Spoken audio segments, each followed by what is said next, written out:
As Audio. ¿Es Sabiño el futbolista más grande desde Pelé o es el típico manjarín? ¿Y Ronivaldo es el ligre de los futbolistas? ¿Seguro que has entendido el meme de Buyaco Saka? ¿Eres más de la trampa del 2-0 o del Macauto para barcos? ¿De ayer Lamín bailando por ahí o del alcalde Azpilicueta? Javier Aznar y Enrique Ballester responden a estas preguntas y analizan cada jornada de Liga y Champions en Los Últimos de la Lista, un podcast original de As Audio.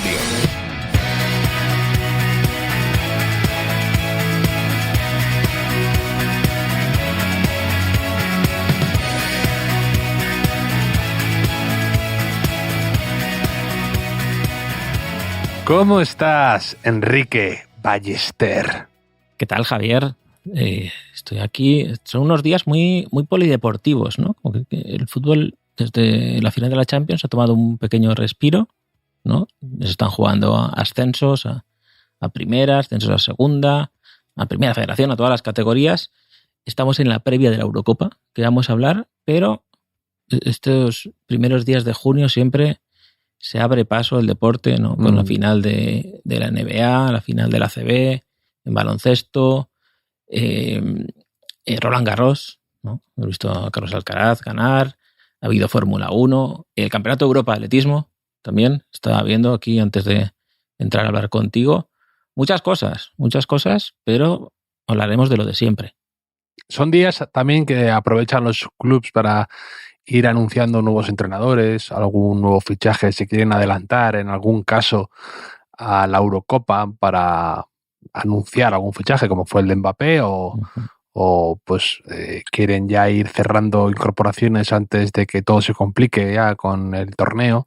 Estaba leyendo también ahora antes de entrar que el Atlético de Madrid está muy cerca de poder fichar a Robin Lenormand, el central de la Real Sociedad. Son días que hay movimientos de despacho, Enrique. Hay mercado. ¿Cómo aprovecháis los madridistas cualquier ocasión, ¿no? Estos días para recordar que habéis fichado a Mbappé? Es increíble. Te he dicho hola, buenas tardes. Y tú, Madrid, son días que ha fichado a Mbappé. También son días en los que los futbolistas de todas las categorías ponen a prueba la resistencia de Ibiza como isla, ¿no? Pues que todos van a Ibiza al mismo tiempo y un día se va a hundir, ¿no? Esa isla, a no ser que empiecen a abrir macautos para barcos, ¿no? Alrededor y se equilibre un poco el asunto. Hay mucha boda también de futbolistas o periodistas deportivos. Aprovechan estos días, ¿no? Y siempre hay uno que uno que juega un playoff de ascenso, se iba a casar, ¿no? Sí, uno que se iba a casar y que no contaba con que a lo mejor pudiera ir convocado a la Eurocopa, ¿no?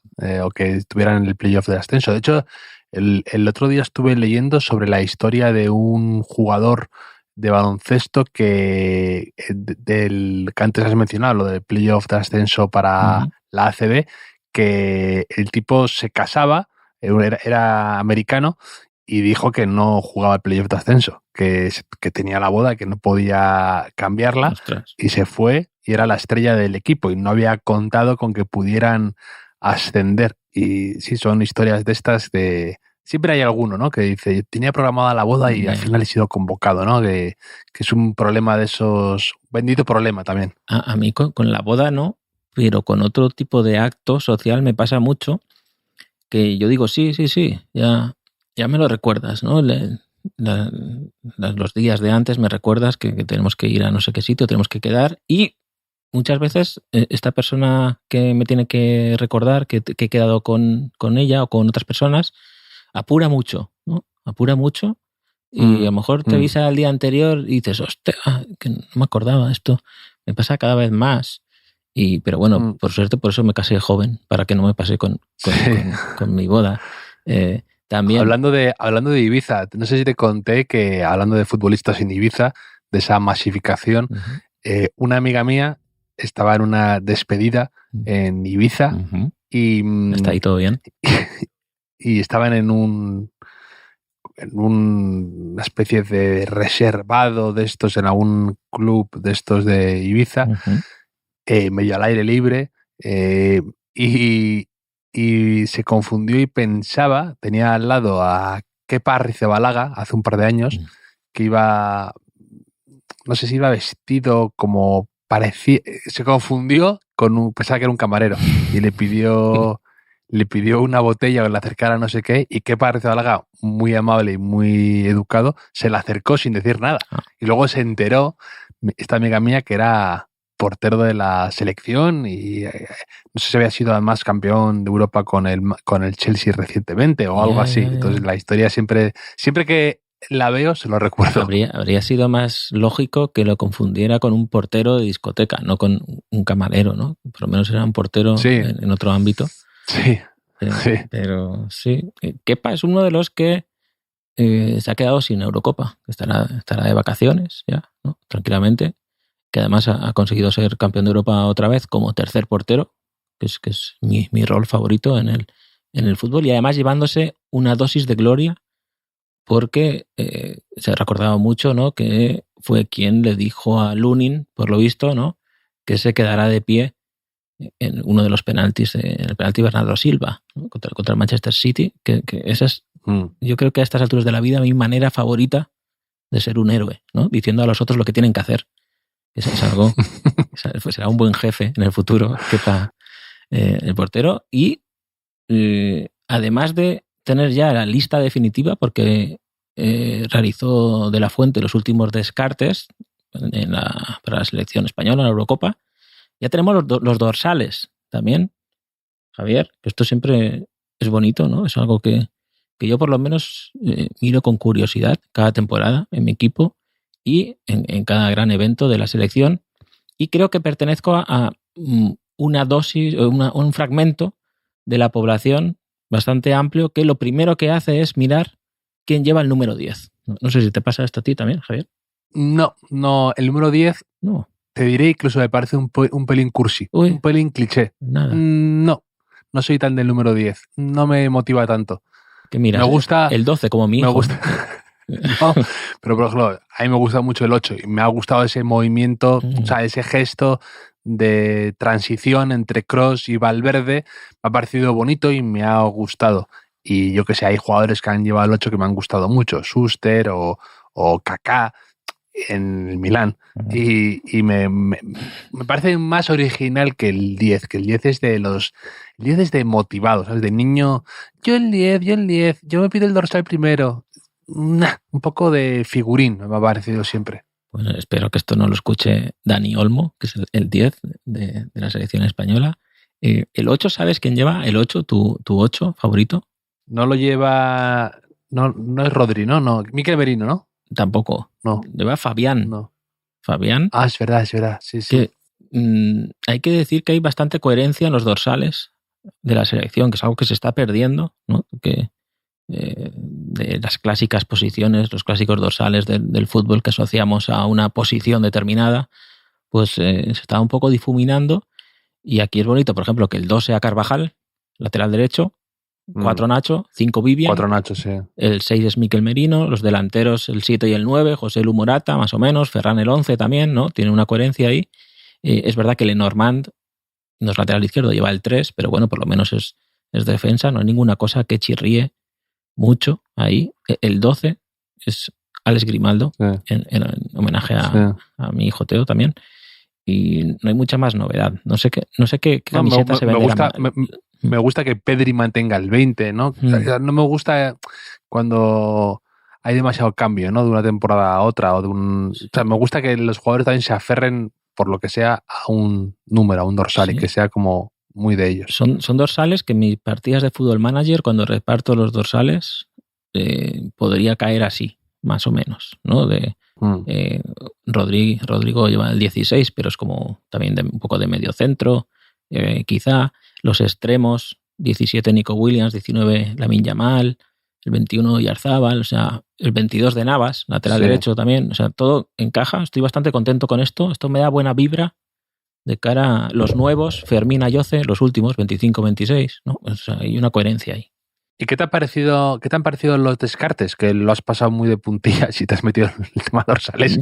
Y lo importante, eres capaz luego de... Sí, hemos ido... y eres capaz luego de diseccionarme los descartes de Inglaterra, pero no los de España.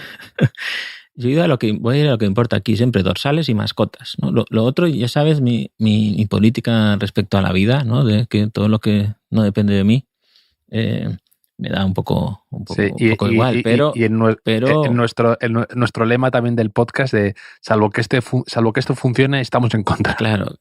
De momento esa es nuestra postura respecto a dejar fuera a Marcos Llorente, por ejemplo, ¿no? Que quizá ha sido un poco la sorpresa para mí, ¿no? Que se hablaba mucho, además es un tipo de jugador muy versátil que puede jugar en muchas posiciones, aunque es verdad que con lo amplias que son ahora las convocatorias, quizá eso pierda un poco de fuerza, pero no estaba en las quinielas, Es, ¿no? Un poco duro, ¿eh? Sí. Es un poco duro. Además, no te digo pero que estas convocatorias en las que luego te quedas fuera, siendo ya un jugador que ha ido con apariciones en detrimento de algún debutante, entiendo que para el jugador tenga que ser duro, ¿eh? Es un poco palo. Lo ves tan cerca y a la vez luego tan lejos y quedas un poco señalado, ¿no? Quedas un poco como... No son tan buenos estos, se pueden quedar en casa, que es normal y lo entiendo, ¿eh? Pero que también el palo al jugador puedo verlo. Y sí, lo de Llorente, está claro que a De La Fuente no le chifla tanto Llorente como a otros seleccionadores previos o entrenadores, porque también tardó mucho en llevarle y no le debe encajar o no lo debe ver o no debe ver cuál es su sitio, su puesto claro, y le deja en casa, ¿eh? En detrimento de que sonaban, lo que dices tú, en las quinielas estaban que se quedaba antes Vivian o Ayoce o alguno más. Sí, de hecho yo creo que cuando hacen la convocatoria de 29 sabiendo que van a descartar a 3, la propia federación reserva 3 habitaciones dobles en Ibiza para cuando descarten, ¿no? A los jugadores. Quizá con Cubarsí, ¿no? El Cubarsí yo pensé, pues así igual puede hacer selectividad. Pero es tan joven que ni siquiera puede hacer selectividad todavía, ¿no? Que parece... No, claro, es más bien para los Juegos Olímpicos, ¿no? Claro, igual a Portaventura antes, ¿no? Y luego a los Juegos Olímpicos, Cubarsí. Sí. Pues, hombre, es verdad que los descartes de España no ha habido mucha polémica, tampoco me parece a mí, ¿no? Está como yo veo todavía la selección como en un segundo plano, ¿no? El otro día... Total. Que no sé si es bueno o malo, nunca se sabe, ¿no? Hasta que llegue el primer partido. Casi he visto yo más discusión en mi timeline de Twitter sobre los descartes de Inglaterra, por ejemplo, ¿no? Que no va Grealish. Sí. Maguire también es una pena con la gran cabeza que sale en el cromo de la Eurocopa de Maguire, como quedará ahí para la historia, aunque no vaya a jugar, como ya comentamos la semana pasada. Y Inglaterra, que hace un mes, creo que junto a Francia, eran las grandes favoritas, entre que los amistosos estos han sido un poco desastrito y todo este jaleo, parece que va hacia abajo. Es mejor que no llamar mucho la atención, como España, que llamarlo para mal, como están haciendo estos.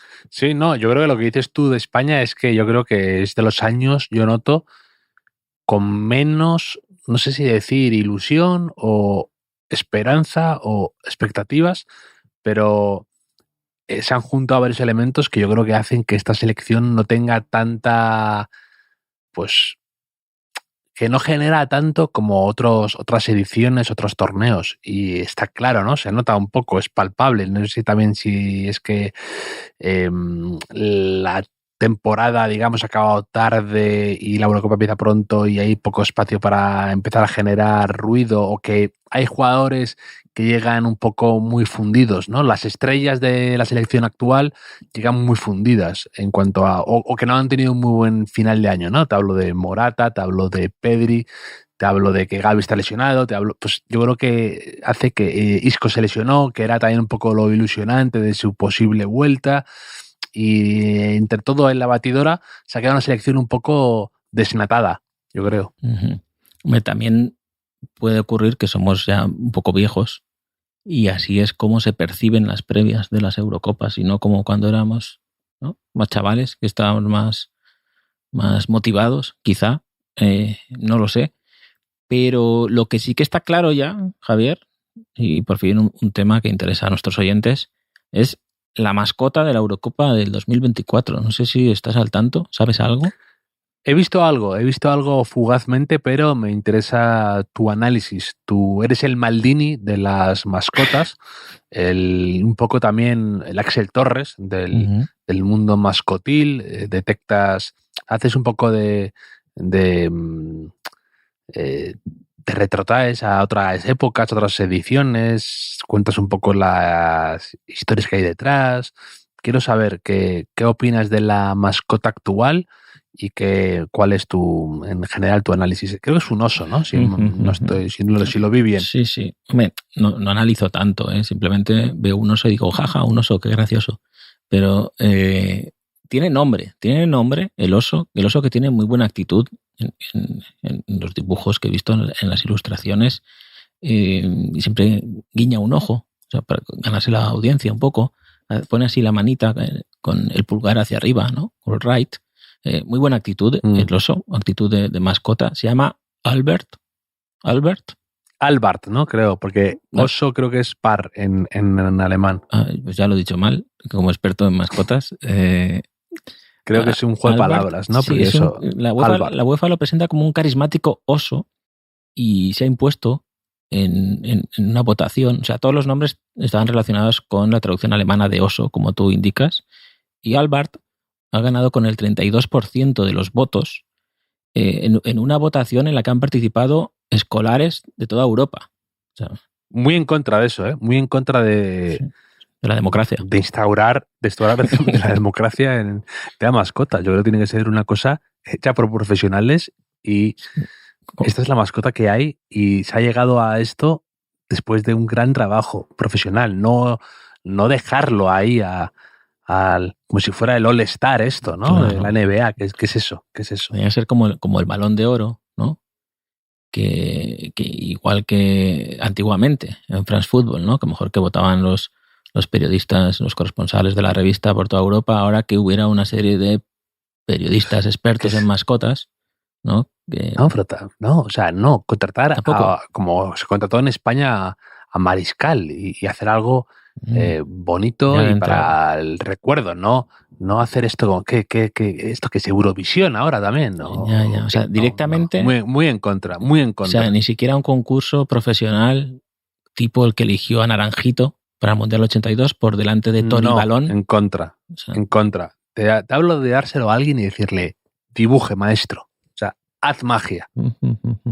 Haz jazz. Y ya está. Y confiar en esa persona que destile lo mejor de años viendo estos eventos deportivos. Pero, y que te traiga algo maravilloso. Ya está. No. O sea, un concurso, ¿no? De esto, como si fuera para hacer el centro botín, ¿no? Algo así. ¿Qué es eso de...? Pero es que creo que a lo mejor aquí lo hicieron así respecto a la mascota en sí, y lo que solo se podía votar era el nombre. No sé si después de esta crítica al sistema, Javier, tenemos que recoger cable. No lo sé. No lo sé, pero Albert ganó con el 32% de los votos por delante de Barnardo. Barnardo recibió el 29%, Barnhert el 22% y Jerzy Bombard, el 17%, que yo creo que Barnardo era mi favorito, ¿eh? Barnardo Schuster, un poco homenaje a Schuster. Claro. Podría haber sido. Y Albert, ya con el nombre bien puesto. Perdona, es que más das la información, sí. Yo creo que de manera confusa, ya parches. ¿Pero qué tipo de oso es? ¿Es un oso pardo? ¿Un oso polar? ¿Es un oso...? Es un oso marrón. O sea, un oso marrón, vale. Un oso marrón que lleva botas de fútbol. Vale, Enrique Rodríguez de la Fuente. Madre mía. Un oso marrón. Sí, claro, yo es que solo conozco osos marrones, osos polares y el oso cacho, que es la mascota del Racing.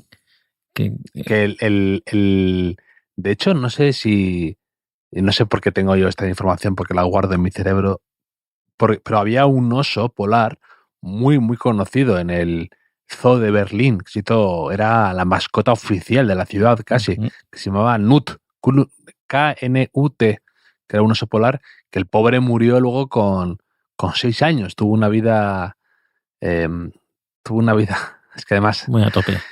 Que Berlín no, esos años. Es que el pobre Nut apareció muerto flotando en la piscina que tenía, ¿no? Entonces iba a hacer un símil con que murió joven como una estrella de rock, ¿no? Y apareció flotando en la piscina, ¿no? Pero no sabía cómo iba a aterrizar esta broma.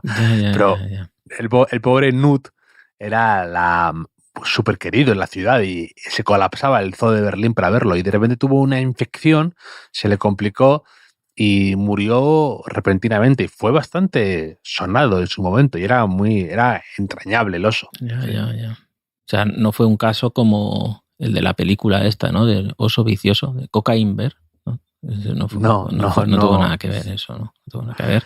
Pues Albert, el oso marrón, mascota de la Eurocopa, ha estado de viaje, ha hecho una gira por escuelas de toda Europa para incentivar entre los niños la actividad física, ¿no? Para hacer que se muevan un poco. O sea, los niños podían hacer como unas celebraciones especiales y luego se convertían en animaciones de la mascota para el torneo, que las veremos entre los partidos y demás, utilizando la tecnología punta de captura de movimiento. Que esto es bonito, que toda la inversión, ¿no?, en ciencia y tecnología de la Unión Europea se destine a estas cosas por algo que nos interesan, ¿no? Albert, la verdad es que para ser una mascota de la Eurocopa... Me gusta cada vez lo pronuncias de una manera distinta. Sí. De repente, una oso, más abierta, la E, la O, empiezas a meter, juegas con la fonética. Es que lleva diéresis. Y no sé, esa diéresis sería en el catalán, no sé muy bien. Pero para ser una mascota de la Eurocopa no está del todo mal. Porque hay que aceptar un poco y asumir que las mascotas de la Eurocopa siempre han sido un poco sin carisma, ¿no? No sé, las del Mundial suelen molar bastante más. No sé si tú recuerdas alguna de la Eurocopa, de tu infancia, quizá. No, yo me acuerdo bien del bajón que me produjo la mascota de Atlanta después de la de Kobe, que era la del año 96, que era una especie de gota de agua.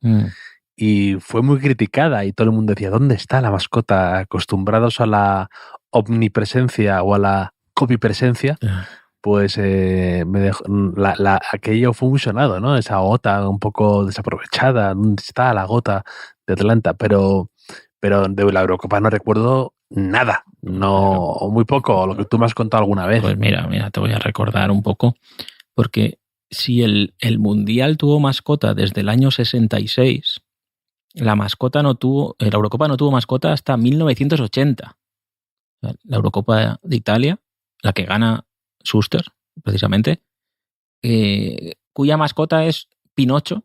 Es un Pinocho con un sombrero. Me gusta cuando de repente una persona sale como 7 veces nombrada en el mismo programa de forma accidental, ¿no? Schuster es una de esas hoy.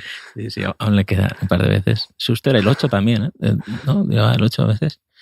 De hecho, la primera vez que lo mencionaba ha sido por eso. Es increíble lo poco que me escuchas para estar grabando un podcast de tú a tú. Parece asombroso. Hacía tiempo que no me pasaba esto. Pero, curiosamente, Pinocho también acaba en 8. Pinocho,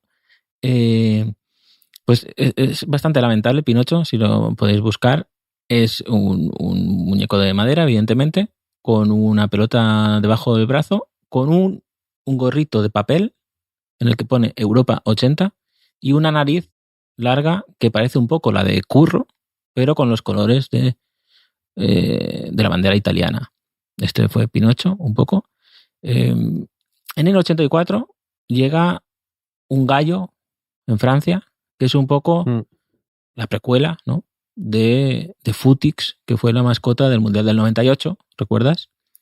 Sí, perfectamente. Tenía un balón de fútbol de Futix. Pues era un gallo parecido, pero con estética ochentera, un poco, ¿no? Más dibujo, menos moderno, se podría decir, ¿no? En los 90 iba un poco ahí hacia el futuro.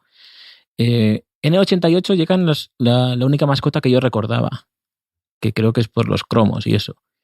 Y en la Eurocopa de Alemania es Bernie, que es un conejo, ¿recuerdas? Un conejo que iba con muñequeras blancas, con una cinta en la cabeza, y que luego en el 92 en Suecia hicieron exactamente el mismo conejo, pero le cambiaron un poco de color, de marrón a un tono más amarillo, y ya tenía mascota. Le cambiaron el balón, que hicieron como el etrusco, creo, parecido, y arreglado. Era un conejo llamado Rabbit, además. Increíble cómo buscaron el nombre.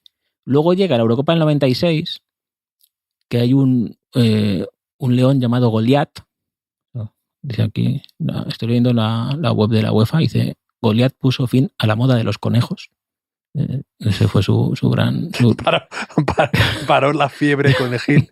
su gran logro. Y ya llegamos a una época un poco confusa de que varios países coorganizaban estos eventos, ¿no? Ocurrió en la Eurocopa del 2000 con Holanda y Bélgica, que se inventaron... hubo 5.000 candidatos para elegir, o sea, tú totalmente en contra de esto, y de esos 5.000 ganó Benelaki, que era nombrado así en honor a la unión entre Bélgica, Holanda y Luxemburgo, Benelaki, y también porque Bene en latín y Lac en inglés, pues ofrecía vibraciones positivas. Esto es muy bonito. Y nada, era un león también, era un poco león, Benelaki. Luego llegó la Eurocopa de 2004, que esto estoy muy en contra yo hemos hablado alguna vez, de las mascotas que son seres humanos. O sea, yo creo que los animales deben ser mascotas, porque las mascotas tienen lo bueno de los animales y lo bueno de las personas. Ahí radica su grandeza. Entonces, Quinas, que era un chaval, Quinas fue la mascota del 2004, un poco olvidable, igual que bueno, era un chico con poderes especiales y hacía algunas travesuras sobre el terreno de juego, no recuerdo ninguna travesura. Llegamos a 2008, otra vez Austria y Suiza, con Trix y Flix. Esto es un poco Hansi Flix, que eran también dos niños un poco raros, misteriosos gemelos de los Alpes. No sé qué te parece esto. Y esto se me está haciendo largo la Eurocopa. 2012, Polonia y Ucrania, Slavek y Slavko, son la misma cosa, con los colores de unos de Polonia y otro de Ucrania, que Lato, que era el presidente de la Federación Polaca entonces, dijo que le gustaba mucho el pelo de la mascota porque lo tenía así 40 años atrás, antes de quedarse calvo. Mascotas con chiste malo incorporado. En Francia ya se la sudaba todo. En 2016 hicieron a Super Víctor, que era un niño cualquiera, con una especie de capa, y le pusieron Super. Y nada, que una falta fallida en un jardín generó a Super Víctor. O sea, tiene una historia detrás. Y por último, en 2020, Skillsy, que este ahora hablamos, Skillsy, Javier, que se celebró en 2021, Eurocopa, que era un freestyler, Skillsy, que también fue seleccionado después de un concurso celebrado por toda Europa. Y luego llega Albert, que ahora sale una foto haciendo así, hola, con la manita, Javier. Yo creo que después de esto ya estamos preparados para empezar a ver la Eurocopa a partir de este viernes. Más que preparados, Enrique, y con mucha... Sí. Estoy ilusionado, me apetece la Eurocopa, me divierte. El torneo va a ser un poco raro, ¿no? Lo de la fase de grupos, que creo que se clasifican ahora varios mejores terceros, pero creo que hay una fase antes ya de octavos y demás, y va a ser... Tengo ganas de descubrir el nuevo, que es lo que digo siempre, ¿no? El Poborski de este año, ¿no? Yo me acuerdo de una de mis primeras Eurocopas, la del 96, que aparece Karel Poborski, el jugador de República Checa, que mete un golazo a Portugal, con ese pelo largo, nadie sabía dónde salía, es la sorpresa. Hay jugadores que les cambia la vida, ¿no? Con un torneo así, y que hacen cosas muy diferentes. Y poderlo comentar tú y yo, ver aquí la nueva estrella que se destapa, un jugador ilusionante, ¿no? A ver qué hace... pues es lo que hace Mbappé con todos los focos puestos sobre él. La última Eurocopa que hizo no fue muy buena. ver qué hacen jugadores que van a cambiar de equipo, ¿no? Y a los cuales a lo mejor están un poco en el escaparate, o incluso jugadores que quedan libres que de repente hacen el torneo de su vida, ¿no? Siempre hay jugadores así un poco raros en la Eurocopa. ¿Te acuerdas la de Portugal-Francia, que aparece el delantero portugués Eder, se llamaba, ¿no? Sí. Y mete ese gol y nunca más supimos nada de él. ¿Has hablado de Mbappé? ¿Sabes quién ha fichado a Mbappé, no? Esto no sé si te gustaría recordarlo, pues alguien no lo sabe. Pero, claro, también pasa a veces en las Eurocopas que tu equipo ficha a alguien. O sea, ¿tú no recuerdas el fichaje de Secretario después de la Eurocopa del 96 por el Real Madrid? Es que sí. Yo creo que te he contado la historia, que yo estaba en un campus de fútbol y teníamos como una llamada semanal o algo así a casa. Sí, como en la cárcel. como en la cárcel. Entonces, y tú la aprovechaste para llamar a tu madre para que te dijera si hemos fichado, si me había fichado secretario o no. Algo así. O sea, claro, entonces nos dosificábamos las llamadas, las escalonábamos para enterarnos de cosas, porque estábamos ahí aislados del mundo, en un monasterio, y no había internet, no había nada. Podíamos ver el Tour de Francia a la hora de la siesta, los que no hacían siesta, entre un entrenamiento y otro. Y yo llamo a mi madre y me dice mi madre, ha fichado el Madrid a un portugués que iba a la Eurocopa. Y yo, ¿cómo? Y entonces dice, no me acuerdo el nombre. Y yo empecé ahí, Rui Costa, no sé qué. Fui bajando de nivel, ¿no? Sapinto, no sé cuántos. Sí. Y ya estaba el monitor ahí haciéndome ahí gestos evidentes de que me estaba pasando el tiempo de la llamada. Y ya yo repasando el álbum de cromos mentalmente de Portugal y ya desesperado dije, secretario, y dijo, y madre ese, y yo, baja. Y volví a donde estábamos con todos y les dije, el Madrid ha fichado al secretario, y no me creía nadie. O sea, podría haber sido la primera noticia que di en mi vida, ¿no? Como periodista, y ya como un síntoma de lo que iba a pasar después. Nadie se creía lo de secretario. Quizá el propio secretario tampoco se lo creía. No, desde luego. Hay jugadores, hay fichajes por ahí que han pasado por el Madrid que dices, ¿en qué momento esto ocurrió? Ellos yo creo que todavía a día de hoy ni se lo pueden explicar. También me acuerdo por esa época un poco después, ¿no? Fue o por ahí lo de Cannavale. ¿Te acuerdas? Yo también Cannavale. ¿En qué? Sí, esa época. ¿Cuándo sucedió eso? ¿Y cómo? O alguno más reciente también, ¿eh? O otro día. Cannavale llegó a la vez que Morientes, me parece, ¿no? La misma temporada que Morientes, puede ser. No lo sé. El otro día también leía a Marca Scroll, que otro día hablamos de él, esta cuenta de Twitter que nos hace tanta gracia, decía Pablo García nominado como el fichaje más intrascendente del siglo XXI o algo así, o el fichaje que nadie recuerda haberse producido con la camiseta del Madrid. Y es verdad, ¿no? Eso es, cuando un fichaje pasa por el Madrid sin pena ni gloria, que nadie sabe muy bien ni qué pudo pasar ahí, ni por qué se produjo, ni cómo. Sí, pero no te creas que lo de Pablo García ahora se ve así, pero yo recuerdo bastantes artículos diciendo que el Madrid necesitaba algo así, ¿no? Y no sí, es que hubo una época cuando se fue Makelele y el Madrid no encontraba un poco, además era la época un poco que el Valencia había jugado muy bien con esos pivotes, que el Olympique de Lyon jugaba bien con pivotes fuertes, que el Chelsea fichaba a Essien y el Madrid a veces pues no lograba encontrar con ese perfil de jugador y lo intentó con varios, intentó con Gravesen, con Pablo García, luego con Mamadou Diarra y con Las, que era otro perfil después, quizá, pero bueno. Sí, pero que era un poco esa época en la que se buscaba también jugadores que metieran la pierna, fuertes, que también tuvieran buena salida de balón, pero que Pablo García la tenía, pero que eran jugadores que quizá el Madrid echaba de menos, ¿no? De que hicieran un poco el trabajo que a veces no se ve. Y sí, me acuerdo de ese fichaje que vino con Diogo también, otro que también pasó desapercibido.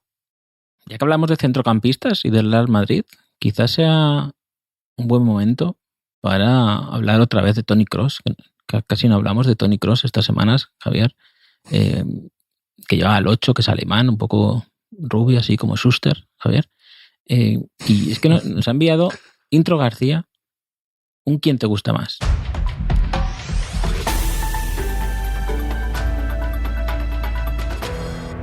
Que nos dice, sin querer dar la coña, otro ¿Quién te gusta más? Para medir el crossismo del programa y en concreto de Javier. Así que, Javier, te toca jugar a un ¿Quién te gusta más? De centrocampistas históricos del fútbol europeo en los últimos años. A ver, ¿quién te gusta más? Toni Kroos, Toni Kroos, Javier, Toni Kroos o Fernando Redondo. Buah.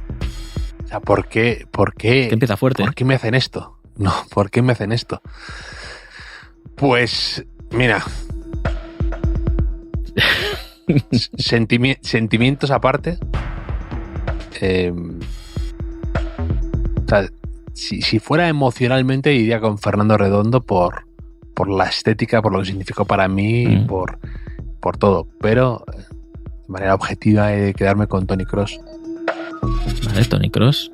Bien razonado, bien argumentado. Toni Kroos o, no te lo vas a creer, Bernardo Schuster.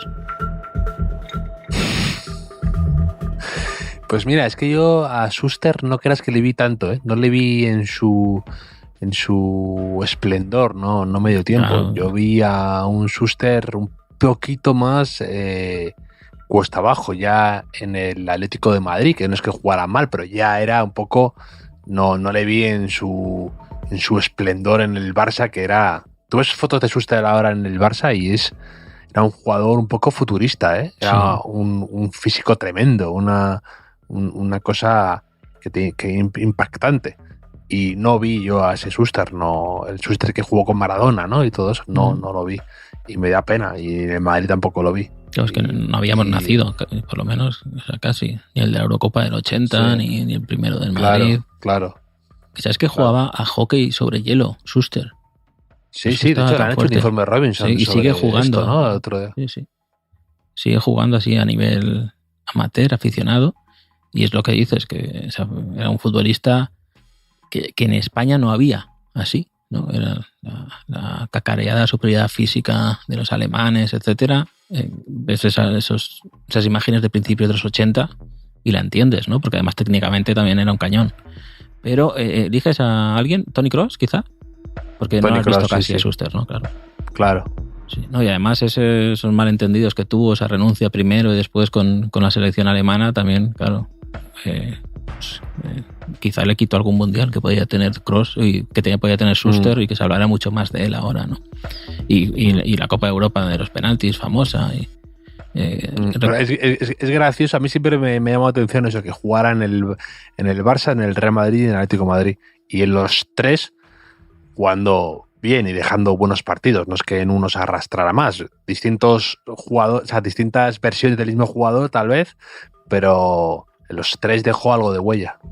¿Y el Schuster entrenador? ¿Qué te parece? Pues yo porque gana una liga arrasando. Sí. Y también se va muy a los Schuster, ¿no? Diciendo, o sea, inmolándose en directo, ¿no? Como un poco como aquello de Tosak.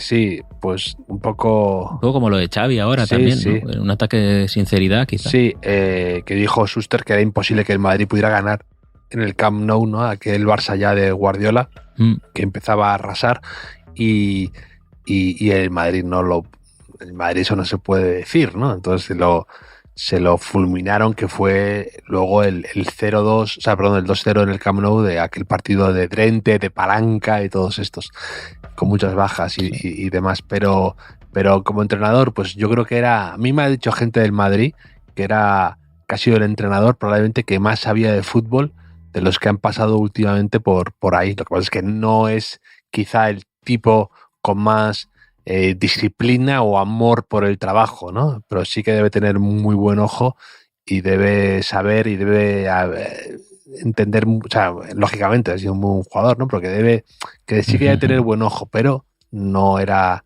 el mayor. De hecho, bueno, sí, ya prácticamente ha dejado de entrenar, ¿no? Luego se fue al Besiktas y por ahí, y no, ahora está de comentarista y demás. Sí. Bueno, el Getafe también lo hizo bien. Sí. ¿No? Y es Madrid que él gana la Liga, sacando provecho de muchos jugadores. Creo que el mejor Guti lo vemos con Schuster, y no creo que no es casualidad, y que le saca 18 puntos al Barça en la Liga, que era el Barça de crepuscular de Rijkaard ya al final, ¿no? Pero siguiendo con Alemania, siguiendo con entrenadores, Toni Kroos o Xabi Alonso. También se mezcla aquí lo sentimental con lo... Pero diría que Kroos, porque ha tenido una carrera más longeva en el Madrid, más exitosa, más títulos, y me parece un jugador más... pues sí, quizá me quedo con Kroos. Creo que es uno de los que te gusta más difíciles que hemos hecho, ¿eh? Porque Toni Kroos o Andrea Pirlo. Toni Kroos, sin duda. Pirlo, venga, hombre. Toni Kroos o Sergio Busquets.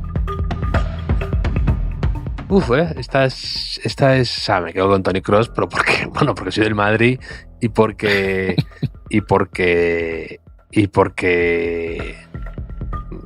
me cae, sí, porque me cae mejor, lleva el 8. pero porque lleva el 8, pero Busquets es que también era una debilidad personal, ¿eh? Y de hecho, que yo siempre lo digo, pero que Sergio Busquets, que mucha gente decía que ya estaba tieso, que no sé qué, que si es mayor, que si patatín, que si patatán. ¿Cómo se ha notado este año al Barça sin Sergio Busquets? Por mucho que ya jugara menos, que el año pasado que ganara la Liga, al final Busquets acaba jugando todo. No, está claro. Yo creo que es el típico caso de futbolista que valoras cuando no está. Hombre. ¿No? Porque es que además no se lesionaba, ¿no? Claro, es exactamente lo de Kroos que hablábamos otro día, que te malacostumbra. Y Busquets malacostumbró al Barça. Te voy a decir que después de cuántas temporadas estuvo, probablemente desde el 2006... 2007-2008. No, perdón, desde 2008... 2008-2009. La temporada de Guardiola. La temporada de Guardiola, la primera, 2008 hasta 2024, ¿no? Prácticamente. Claro, te malacostumbra porque esa forma de sacar el balón jugado hacia atrás, de arriesgar, pero ya sabiendo que es Busquets y que no la va a perder y jugando fenomenal y dando criterio, pues te crees que eso es lo normal y lo fácil y lo natural y pasa el tiempo y te das cuenta de que no. Y luego aparte lo que dices tú, me encantan esos jugadores que no se lesionan, que quizá parece que físicamente son... pero el otro día me contaba alguien que fue compañero de Kroos durante años que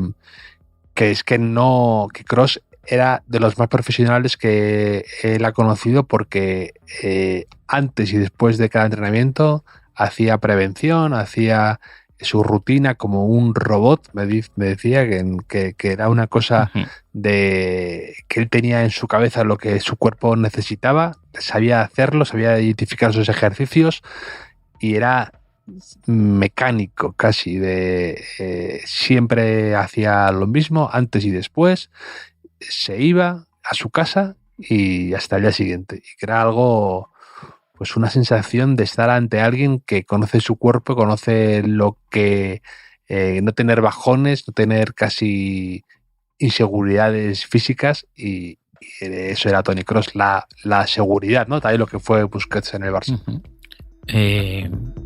En teoría ya ha acabado este ¿Quién te gusta más? De Intro García, pero dice que hay una pregunta extra, que sería la versión mala gente, en la que tendría que preguntarte Toni Kroos o Luka Modric.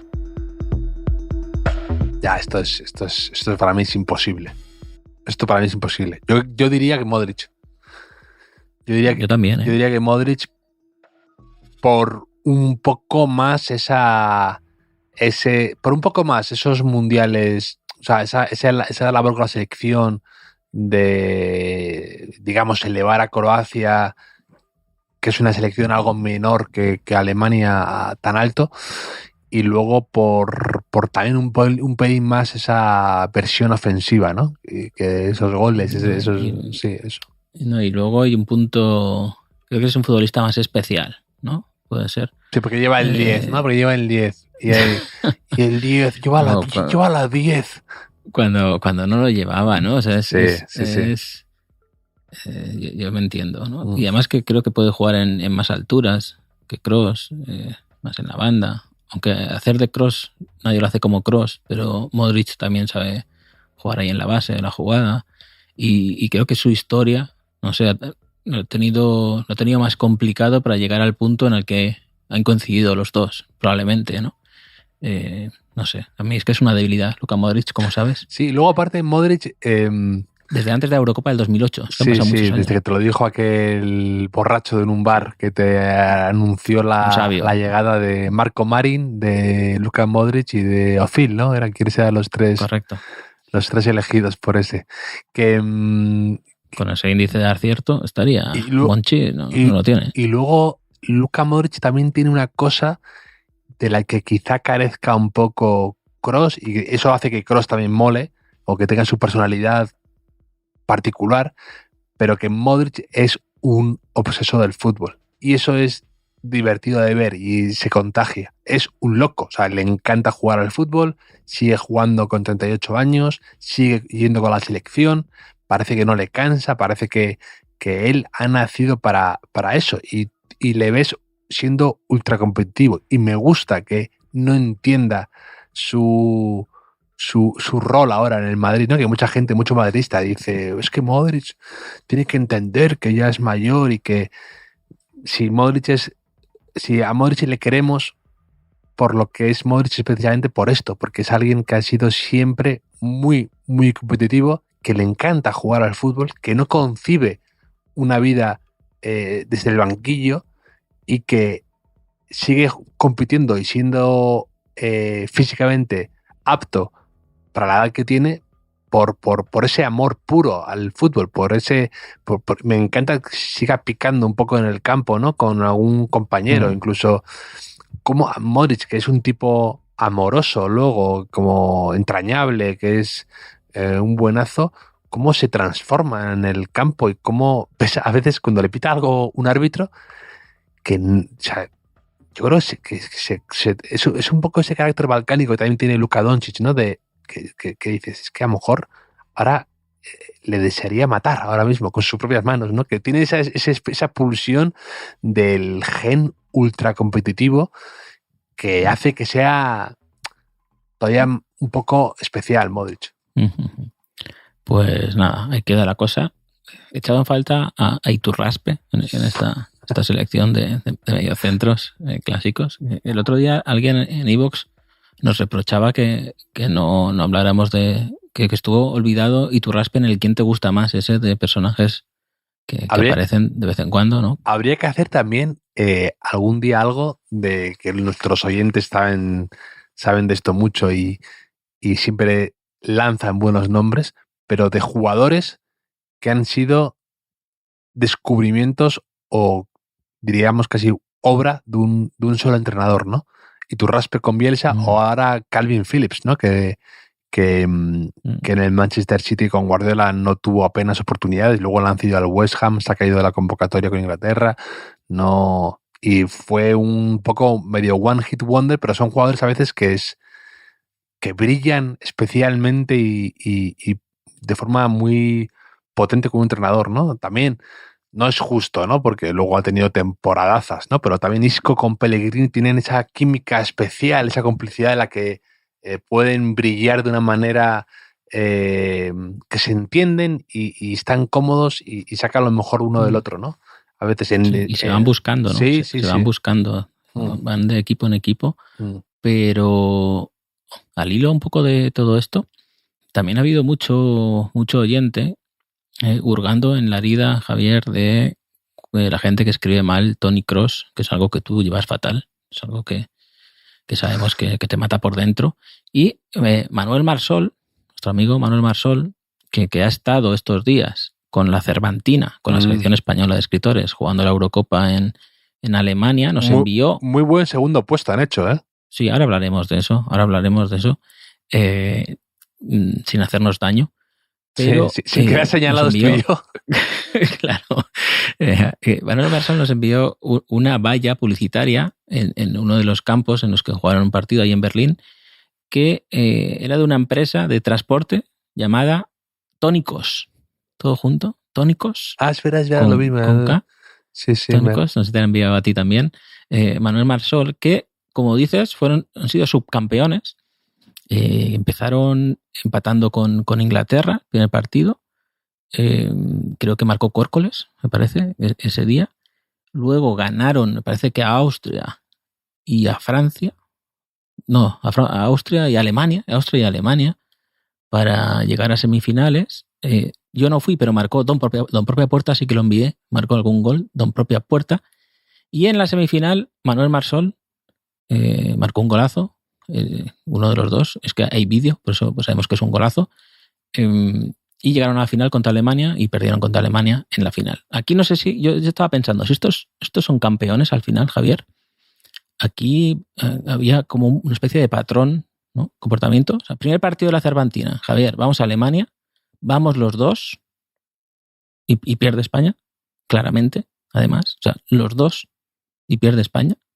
En el segundo partido en Madrid solo va uno de los dos, de nosotros dos, y ganan. Y en la Eurocopa no vamos ninguno y es cuando mejor juegan y más goles meten. No sé si ahí son una señal, un síntoma de algo. No sé si lo tendrán en cuenta este Big Data o Small Data, lo tendrán en cuenta. Yo me aferraré a que perdieron la final porque les faltó lo que tú y yo podíamos ofrecer al equipo. ¿Sabes? Les faltó esos dos especialistas. Entonces yo creo que se quedó corto, el plantel sin nosotros. Nadie sabía muy bien qué podíamos aportar, ¿no? Pero ahí queda eso, ¿no? Tuvo seguramente una baja. Sí, claro, es que creo que es que todavía no nos hemos informado muy bien, pero al no ir yo, alguien debió asumir el rol de lesionado prematuro, ¿no? O algo así.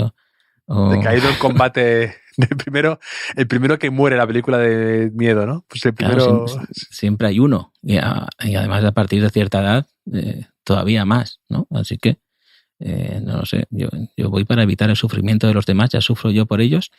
Y ya veremos. Este sábado creo que hay partido de la Cervantina en la Feria del Libro. No sé si vas a jugar tú, Javier. No. Pues no lo sé, porque vuelvo de viaje y no sé si me da tiempo. A priori iba a ser después del partido de España y me da tiempo, pero yo no sé si llego o no. Tengo que estudiar los vuelos. Tengo que estudiar, tengo que hablar con el piloto, a ver si me puede dejar en el retiro a tiempo, en la chopera, a ver si llego. Sí. Saltas en paracaídas, ¿no? Molaría bastante, ¿no? Llegas ahí. Sí. Pero yo creo que igual voy, pero de espectador. Voy a dar ánimos, porque sabes que vamos a ver. Perdona, esto es como un amigo mío que me hace mucha gracia. Tengo un amigo que tiene pánico a volar y su padre es el que tiene más saltos en paracaídas de España con el ejército, creo. O sea, me encanta eso, lo de tal palo toda la astilla, al contrario, ¿no? En casa del herrero, cuchillo de palo, ¿no? Ya. Me pasa, yo tengo pánico a trabajar y mis padres han trabajado también. O sea, lo veo bastante habitual. Pero lo que te quería decir, que estaré el sábado por ahí, aunque no juegue, no sé, no creo que me vista de corto, pero porque el domingo 16, Javier, hay que dejarlo bien claro esto, domingo, porque creo que mi única misión en el anterior episodio era decir que íbamos a grabar un podcast en directo en la Feria del Libro, y creo que dije sábado, y entonces hay que dejar esto bien claro, que es el domingo 16 de junio, a las 11 horas, que dice Machicado que vayáis un poco antes, por si acaso, no sé por qué, pero que vayáis un poco antes, en el pabellón CaixaBank de la Feria del Libro del Madrid, en el Parque del Retiro, estaremos Javier Aznar y un servidor pues, grabando un episodio en vivo de los últimos de la lista, Javier, que no sé de qué hablaremos porque ya hemos gastado lo de las mascotas hoy. Pues es el día después de España-Croacia, ¿no? Del debut de la Eurocopa. Creo que habrá algún tema seguramente. Bueno, no te creas. Entonces habrá que ver el partido. Entonces ya no sé, nuestros planes con la Cervantina se complican. O lo veremos por la noche más tranquilamente para analizarlo mejor tácticamente y esas cosas, ¿no? Creo que eso es lo que haremos. Eso es. Dice Machicado que recuerde una vez más que es gratis, que nuestros oyentes se piensan que hay que pagar por todo.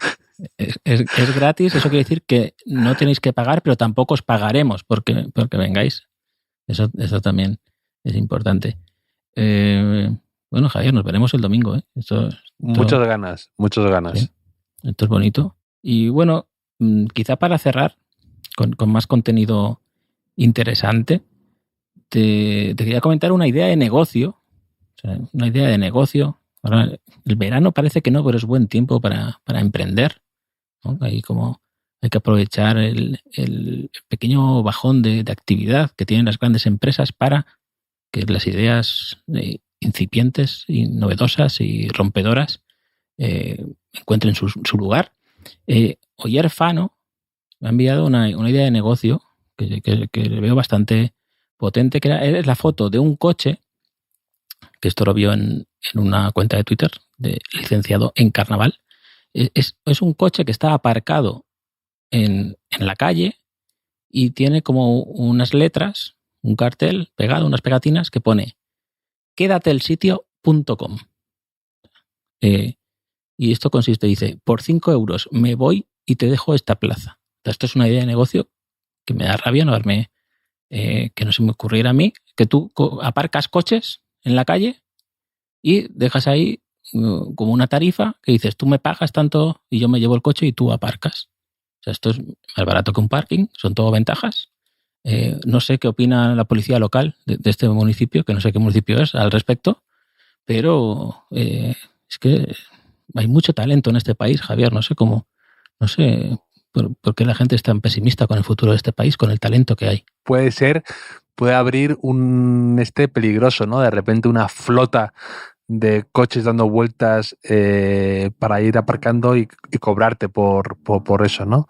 No, sí, tú aparcas hay una hora que de madrugada, a lo mejor. Sí, ¿no? sí. En los centros de la ciudad la gente que ha ido a cenar o algo ya se ha ido a casa y todavía no han llegado los que al día siguiente van a trabajar en las oficinas. Ahí hay un vacío que además se adapta muy bien ahora con las finales de la NBA, ¿no? Cuando acaba el partido haces esa flota sigilosa de coches, ocupan todos los huecos libres y al día siguiente, por la mañana, va a facturar.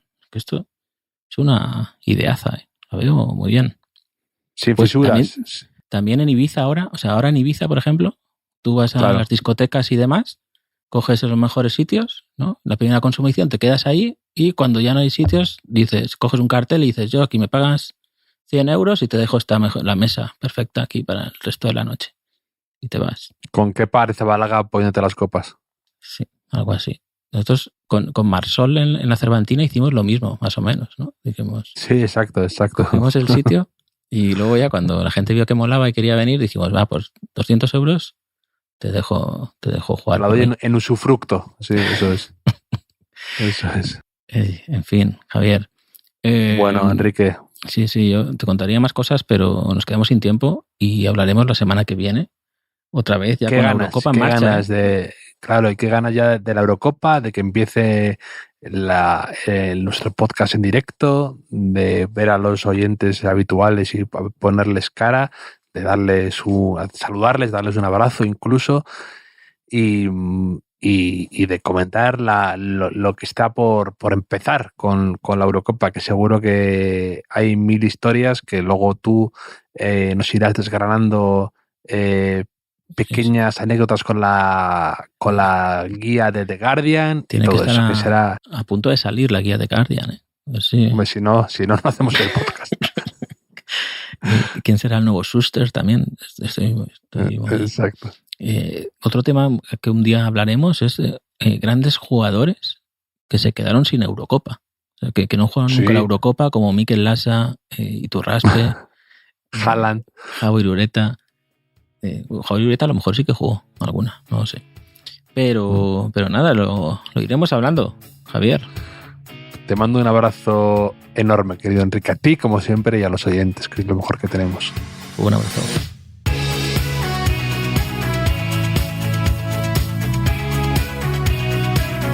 Los últimos de la lista es un podcast original de As Audio con la producción de Javier Machicado y la realización de Vicente Zamora. Síguenos en redes sociales @asaudio. Puedes escucharnos en la sección de podcast de as.com, en la aplicación del diario As o en tu plataforma de audio preferida.